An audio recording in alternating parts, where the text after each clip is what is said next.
Bonjour, aujourd'hui, samedi 15 mars 2014, nous sommes venus de Nancy à Paris pour assister à un colloque organisé par le réseau des experts France-Maghreb et l'association des ingénieurs marocains en Europe.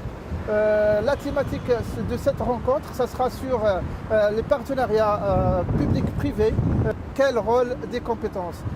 Nous vous invitons donc à nous suivre pour assister avec nous à ce débat qui aura lieu à l'hôtel Hyatt Regency.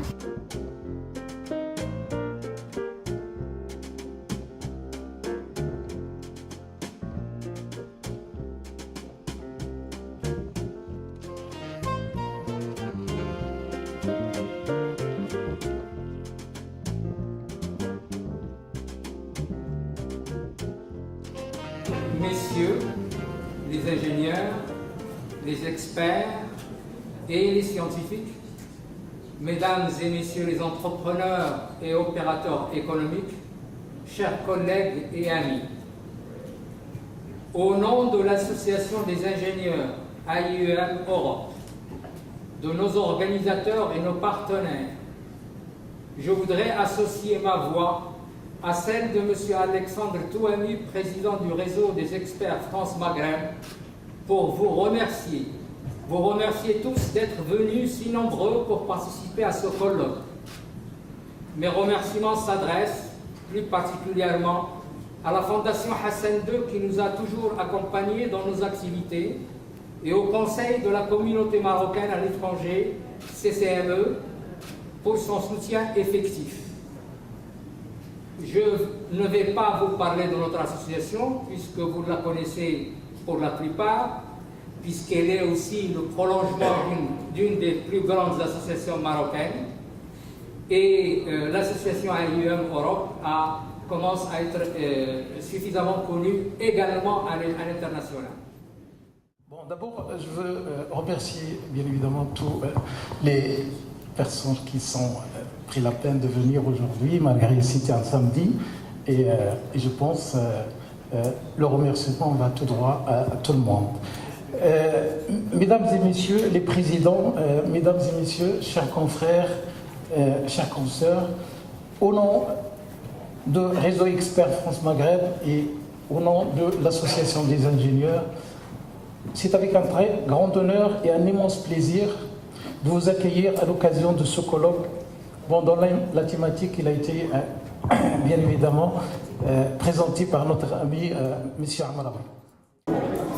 Donc c'est un colloque qui regroupe les partenaires maghrébins autour de la question des PPP, des partenariats publics-privés. Le Maroc a une expérience en la matière extrêmement intéressante puisque déjà depuis plusieurs années, plusieurs initiatives ont été prises dans ce domaine et aujourd'hui, à travers le projet de loi qui est en cours de discussion au Parlement, on en tire un certain nombre de leçons pour définir un cadre juridique qui permet à ces partenariats publics-privés de pouvoir se réaliser dans des conditions intéressantes pour l'usager, mais aussi dans des conditions qui permettent de sécuriser l'investissement privé. Et en le sécurisant, ça permet d'avoir des exigences de rentabilité qui peuvent être sur le long terme. Aujourd'hui, je crois que tout le monde convient que c'est un système de réalisation des infrastructures qui peut présenter un certain nombre d'intérêts, même s'il n'est pas la réponse systématique pour tous les types, il n'est pas adapté à tous les types de projets. Et donc, en fonction des situations, la puissance publique va déterminer quel est le mode le plus adapté. Et le fait d'avoir un mécanisme encadré par la loi, discuté au niveau du Parlement, donc qui a une certaine acceptabilité politique, permet de faire en sorte que c'est une alternative tout à fait intéressante pour la réalisation des ouvrages publics. L'association AIEM Europe, association des ingénieurs de l'école Mohammedia installée en Europe, a toujours réalisé des manifestations et des colloques de très haut niveau. Ça a été le cas lorsqu'elle a réalisé, elle était il y a quelques années, lorsqu'elle a réalisé le premier colloque sur les nanotechnologies au Maroc. Ça a été le cas également lorsqu'elle a réalisé son avant-dernier colloque sur France-Maghreb, opportunités d'investissement et d'emploi. Et c'est le cas aujourd'hui, puisqu'elle a choisi de réunir un parterre de très haut niveau et des professionnels, des opérateurs et des entreprises pour parler d'un sujet d'actualité qui s'appelle donc les partenariats publics-privés et le rôle des compétences. Pour donc ce thème, elle a réalisé un co-partenariat avec le réseau des experts France-Maghreb, justement pour situer le débat à une échelle régionale, intégrant à la fois les 4 ou 5 pays du Maghreb et la France.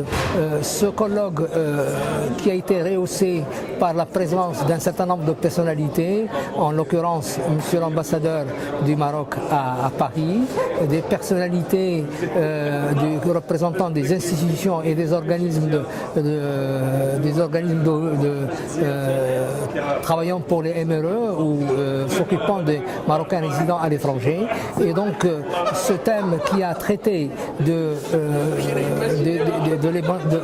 financement du PPM en tant qu'alternative de financement pour le développement social, nous y avons consacré le temps pour pouvoir justement, compte tenu d'un constat, nous avons remarqué que les pays développés comme les pays émergents, en période de crise comme en période normale, les gouvernements de gauche comme les gouvernements de droite font appel justement au PPP comme alternative pour suppléer, voire compléter les insuffisances budgétaires de l'État et pour pouvoir justement réaliser des projets socio-économiques qui n'ont aucune raison d'attendre, quelle que soit la situation et la conjoncture et la crise. Bien sûr, la réussite des PPP réside dans le fait qu'il faut bien étudier les dossiers, il faut bien évaluer les risques, il faut optimiser et mesurer correctement les intérêts entre les deux parties, à savoir donc l'État d'un côté et le privé de l'autre. Il y a des préalables pour la réussite des PPP. Il faudrait tout d'abord, bien sûr, une ingénierie bien faite. Il faut également évaluer correctement les projets. Il faut accorder les marchés dans un cadre de transparence totale. Il faut impliquer les expertises et les experts nécessaires pour justement faire les business plans correctement.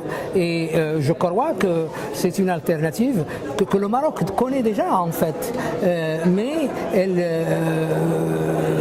s'impose parce que maintenant de plus en plus le Maroc, du fait qu'il a introduit cette nouvelle loi au niveau du Parlement, qui est en cours d'être agréé, va justement pouvoir utiliser ces capacités de financement supplémentaires pour répondre aux besoins.